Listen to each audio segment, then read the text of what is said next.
दोस्तों, शुभ संध्या। आप सबका हमारे प्रशस्त अकेडमी चैनल पर हार्दिक स्वागत है। हमारे चैनल पर साहित्य की महत्वपूर्ण विधाओं पर प्रैक्टिस कराई जा रही है। चैनल पर नए हैं तो चैनल को सब्सक्राइब करिए, लाइक एंड शेयर करिए। आज का पहला प्रश्न है, हिमाद्रि तुंग श्रृंग से प्रबुद्ध शुद्ध भारती, स्वयं प्रभा समुज्ज्वला स्वतंत्रता पुकारती। यह पंक्ति कहाँ से ली गई है? यह पंक्ति चंद्रगुप्त से ली गई है। यह जितने भी नाटक यहाँ दिए हुए हैं सभी जयशंकर प्रसाद के नाटक हैं। इनका चंद्रगुप्त नाटक जो है वो 1931 ईस्वी में प्रकाशित होता है, ध्रुव स्वामिनी नाटक 1935 में, और स्कंदगुप्त नाटक जो है 1928 ईस्वी में प्रकाशित होता है। रामचंद्र शुक्ल के अनुसार जयशंकर प्रसाद के नाटकों में स्कंदगुप्त नाटक जो है वो सर्वश्रेष्ठ नाटक है, और ध्रुव स्वामिनी नाटक में विधवा विवाह की समस्या को उठाया गया है। और चंद्रगुप्त नाटक इनका जो है, इसमें जो कार्नेलिया है वो एक विदेशी पात्र है, और उसके माध्यम से चंद्रगुप्त ने भारतवर्ष की प्रशंसा कराई है। क्या भूलूं क्या याद करूं कृति के रचनाकार कौन है? क्या भूलूं क्या याद करूं, यह हरिवंश राय बच्चन की आत्मकथा है। यह 4 भागों में विभाजित है। पहला भाग है क्या भूलूं क्या याद करूं, दूसरा भाग है नीड़ का निर्माण फिर, और तीसरा भाग है इसका बसेरे से दूर, और तीसरा भाग है 10 द्वार से सोपान तक। 10 द्वार से सोपान तक। भारत भारती की रचना का उद्देश्य क्या है? भारत भारती किसकी रचना है? मैथिली शरण गुप्त की रचना है। मैथिली शरण गुप्त की रचना है, और ये 1912 में प्रकाशित होती है। ये 3 खंड में विभाजित है। इसमें है अतीत से प्रेरणा ग्रहण करना, सही है। वर्तमान को सार्थक करना, ये भी सही है। भविष्य का निर्माण करना, ये भी सही है। इस तरह से जितने भी ऑप्शन हैं, इन सभी का ये सभी जो है भारत भारती के उद्देश्य हैं। फिर अगला प्रश्न है, निम्नलिखित रचनाओं को उनके रचनाकारों से सुमेलित करना है। तो भक्तमाल ये नाभादास की रचना है। इन्होंने 200 कवियों का जीवन परिचय 316 छप्पे छंदों में दिया है। फिर है भक्त नामावली, ये ध्रुवदास की रचना है। भक्तमाल जो है नाभादास की रचना है। गोसाई चरित इसमें दिया है, और 200 वैष्णवन की वार्ता। तो 200 वैष्णवन की वार्ता जो है वो गोकुलनाथ की रचना है। इसमें उन्होंने विठलनाथ के शिष्यों का वर्णन किया है। फिर है गोसाई चरित, ये वेणी माधव दास की रचना है। यहाँ पे ऑप्शन मिला लेंगे, पहले में 2 जो है तो 2 जगह है। फिर भक्त नामावली 2 में 3, 2 में 3, फिर 2 में 3 भी है। फिर गोसाई चरित 3 में 5, 3 में 5, फिर 3 में 5 भी दोनों जगह है। 200 वैष्णवन की वार्ता गोकुलनाथ 4 में 1। तो इस तरह से पहले में 2, दूसरे में 3, तीसरे में 5, चौथे में 1। ऑप्शन डी सही हो जाएगा। फिर अगला प्रश्न है, यहाँ पे आदिकाल के नामकरण किया गया है, किसके द्वारा किया गया ये पूछ रहा है। तो सिद्ध सामंत काल राहुल शंकरत्यायन ने किया। फिर आदिकाल नाम जो है वो हजारी प्रसाद द्विवेदी ने किया है। प्रारंभिक काल विश्वबंधुओं ने दिया है। चारण काल नाम जो है वो जॉर्ज ग्रियर्सन ने दिया है। फिर अगला प्रश्न है, जनता की चित्तवृत्ति के परिवर्तन के साथ साहित्य के स्वरूप में परिवर्तन नहीं होता है, क्योंकि प्रत्येक देश का साहित्य वहां की जनता की चित्तवृत्ति का संचित प्रतिबिंब होता है। यह कथन किसका है? ये रामचंद्र शुक्ल का कथन है। और कहा गया कि जनता की चित्तवृत्ति के परिवर्तन के साथ ही साहित्य के स्वरूप में परिवर्तन नहीं होता, ये गलत है। जब जनता की चित्तवृत्ति में परिवर्तन होगा, या जनता में जब परिवर्तन होगा, उनके संस्कृति में परिवर्तन होगा, उनके परंपराओं में परिवर्तन होगा, तो साहित्य भी वहाँ का परिवर्तित होगा। तो इस तरह से ए गलत हो गया और आर सही है। ऑप्शन ए सही हो जाएगा। इस्तवार द लिटरेत्यु एंदुई ए हिंदुस्तानी नामक ग्रंथ किस भाषा में लिखा गया है? ये गारसा द तासी की रचना है, और ये फ्रेंच भाषा में लिखी गई है। इसके जो है 2 खंड हैं। पहला इनका 1839 में प्रकाशित होता है। फिर दूसरा भाग जो है 1847 में। फिर है पहले जैसे गाथा या गाहा कहने से प्राकृत का बोध होता है, वैसे ही पीछे कहने से अपभ्रंश या लोक प्रचलित काव्य भाषा का बोध होने लगा। आचार्य शुक्ल के इस कथन के रिक्त स्थान में क्या होगा?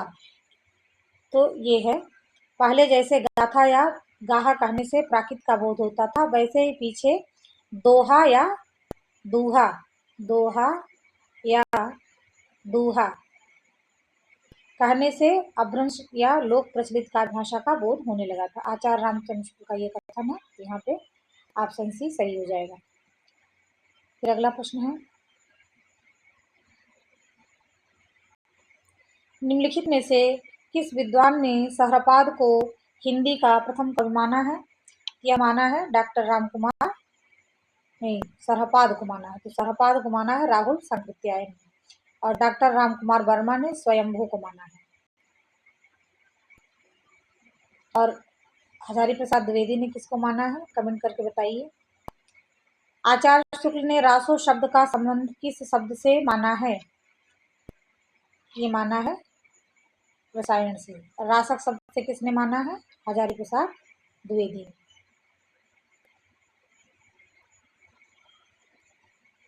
फिर अगला प्रश्न है, पृथ्वीराज विजय नामक ग्रंथ के आधार पर पृथ्वीराज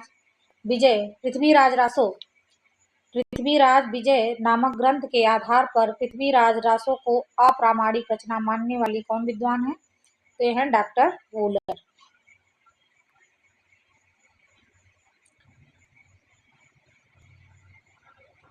फिर है गद्य पद मिश्रित चंपू काव्य की प्राचीनतम हिंदी कृति कौन सी है? ये है राहुल बेल। इसके रचनाकार कौन है? रोडा कवि। इसमें 7 नायिकाओं के नक्श का वर्णन किया गया है। यह नक्श परंपरा का पहला ग्रंथ भी माना जाता है। निम्नलिखित ग्रंथों को उनके रचनाकारों के साथ सुमेलित करना है। यहाँ बीसल देव रासो को पहले मिला ले। ये नरपत नाल की रचना है। बीसल देव रासो नरपत नाल की रचना है। बीसल देव रासो के 4 खंड हैं। फिर इसके बाद है खालिक बारी, तो अमीर खुसरो की रचना हो गई। फिर भरतेश्वर बाहुबली रास सालभद्र सूरी की रचना हो गई। दोहा कोश जो है वो सरहपाद की रचना हो गई। फिर अगला प्रश्न है, यहाँ पे पृथ्वीराज रासो हिंदी का प्रथम महाकाव्य है ऐसा मानने वाले विद्वान कौन है? तो ये हैं आचार्य रामचंद्र शुक्ल। उन्होंने पृथ्वीराज रासो को हिंदी का प्रथम महाकाव्य माना है और चंद्रबरदाई को हिंदी का प्रथम महाकवि माना है। पृथ्वीराज रासो में कुल 69 समय है, सर्ग दिया है समय, और इसमें 68 छंदों का प्रयोग हुआ है। 68 छंदों का प्रयोग हुआ है। अगला प्रश्न है, इनमें से कौन सा ग्रंथ आचार्य हजारी प्रसाद द्विवेदी द्वारा नहीं लिखा गया है? तो हिंदी साहित्य का दूसरा इतिहास, ये डॉक्टर बच्चन सिंह की रचना है। डॉक्टर बच्चन सिंह आज के समय में ये बहुत महत्वपूर्ण पुस्तक हो गई है क्योंकि इससे प्रश्न को पूछे जा रहे हैं। फिर है हिंदी साहित्य की भूमिका, हिंदी साहित्य का उद्भव और विकास, हिंदी साहित्य का आदिकाल। ये सारी जो रचनाएं हैं वो आचार्य हजारी प्रसाद द्विवेदी की हैं। The modern vernacular literature of northern Hindustan का अनुवाद हिंदी साहित्य का प्रथम हिंदी साहित्य का प्रथम इतिहास नाम से करने वाले जो इसके अनुवादक हैं किशोरीलाल गुप्ता है। स्वतंत्र पुस्तक के रूप में प्रकाशित होने से पूर्व आचार्य शुक्ल का हिंदी साहित्य का इतिहास किस रूप में प्रकाशित हुआ था?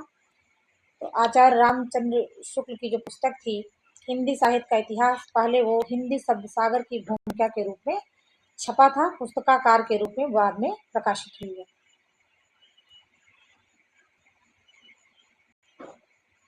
16वीं शताब्दी के मध्य 16वीं 17वीं सदी के युग को भक्ति काल हिंदी काव्य का स्वर्ण युग मानने वाले प्रथम विद्वान कौन है? तो ये हैं जॉर्ज ग्रियर्सन। 16वीं 17वीं सदी के युग को भक्ति काल के मतलब हिंदी काव्य का स्वर्ण युग मानने वाले प्रथम विद्वान कौन है? तो ये हैं जॉर्ज ग्रियर्सन। ये ऐसे भी प्रश्न पूछ सकता था कि भक्ति काल को हिंदी का स्वर्ण युग मानने वाले कौन विद्वान है? तो जॉर्ज ग्रियर्सन है। फिर है हिंदी रीति ग्रंथों की परंपरा चिंतामणि त्रिपाठी से चली, अतः रीति काल का आरंभ उन्हीं से मानना चाहिए। इस कथन के लेखक कौन है? तो आचार्य रामचंद्र शुक्ल का कथन है और चिंतामणि को उन्होंने रीतिकाल का प्रथम कवि माना है।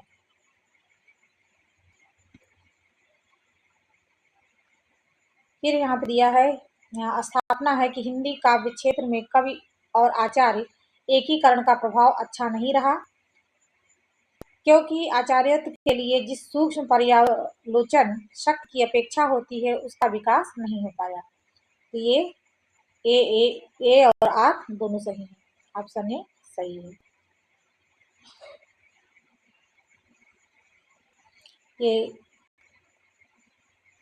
आचार्य रामचंद्र शुक्ल ने अपनी पुस्तक हिंदी साहित्य का इतिहास में इस कथन को स्थापित करते हुए कहा कि हिंदी काव्य क्षेत्र में कवि और आचार्य एकीकरण का प्रभाव अच्छा नहीं रहा, क्योंकि आचार्यत्व के लिए जिस सूक्ष्म पर्यालोचन शक्ति की अपेक्षा होती है उसका विकास नहीं हो पाया।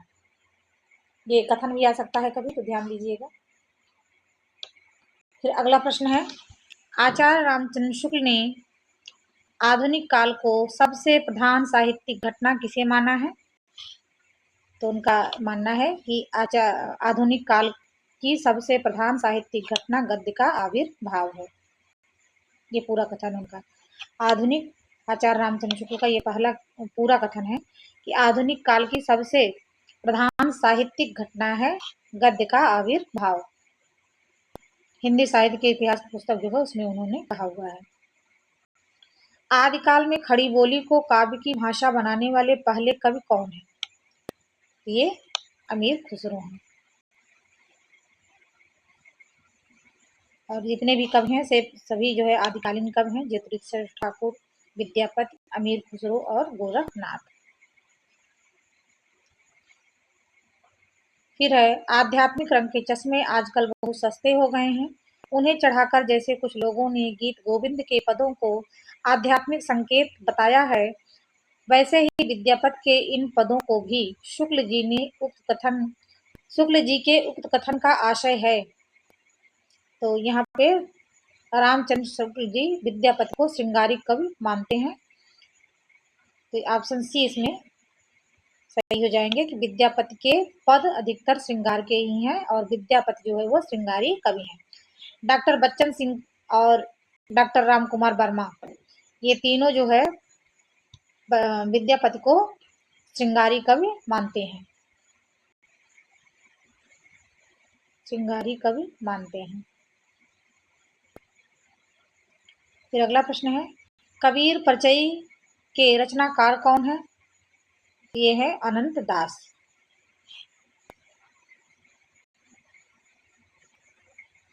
कबीर के परलोक वास होने पर उनकी गद्दी किन्हें मिली? तो उनके शिष्य धर्मदास को मिली थी।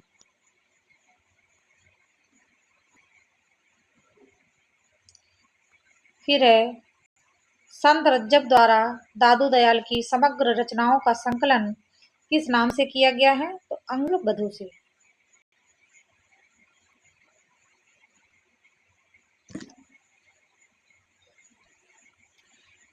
निम्नलिखित में से किस संत का साधना क्षेत्र कभी भी राजस्थान नहीं रहा था? तो जम्बनाथ, सुंदरदास, पीपा, ये इन सभी का क्षेत्र जो है राजस्थान था, लेकिन मलूकदास जो है वो इलाहाबाद के बगल, प्रयागराज के बगल एक स्थान है कड़ा, यूपी में, वहां पे इनका जन्म हुआ था।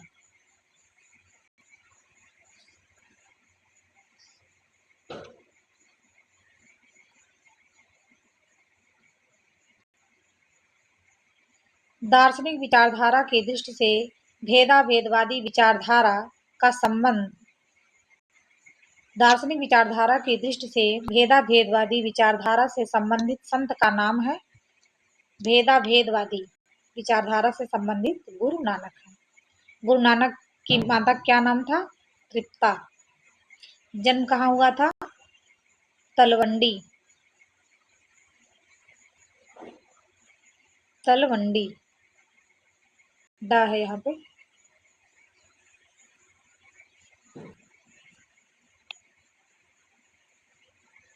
और 1469 ईस्वी में इनका जन्म हुआ था। निम्नलिखित में से कौन सा संत रामानंद का शिष्य नहीं है? तो कबीर हैं, धर्मदास हैं, पीपा हैं। रामानंद के शिष्यों में कबीर, धर्मदास, पीपा। लेकिन सेन जो है ये धर्मदास के रामानंद के शिष्य नहीं थे। निम्नलिखित ग्रंथों को उनके रचनाकारों के साथ सुमेलित करना है। यह जितनी भी रचनाएं हैं सब सूफी काव्य से संबंधित हैं। मृगावती पहले रचना दिया है, तो मृगावती जो है वो कुतुबुन की रचना है। सत्यवती कथा ईश्वर दास की रचना है। चंदायन जो है वो मुल्ला दाऊद की रचना है। और हंसावली जो है वो किसकी रचना है? कवि असाइद की। तो हंसावली। मृगावती रामचंद्र शुक्ल के अनुसार कुतुबुन की रचना मृगावती जो है वो सूफी काव्य परंपरा की प्रथम रचना है।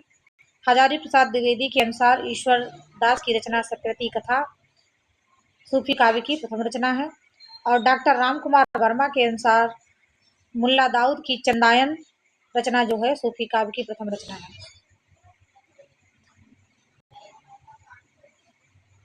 देखिए यहाँ पे दिया है कि मृगावती जो है कुतुबुन की रचना है, सत्यवती कथा ईश्वर दास की रचना है, चंदायन जो है मुल्ला दाऊद की रचना है, हंसावली जो है वो असाइद की रचना है।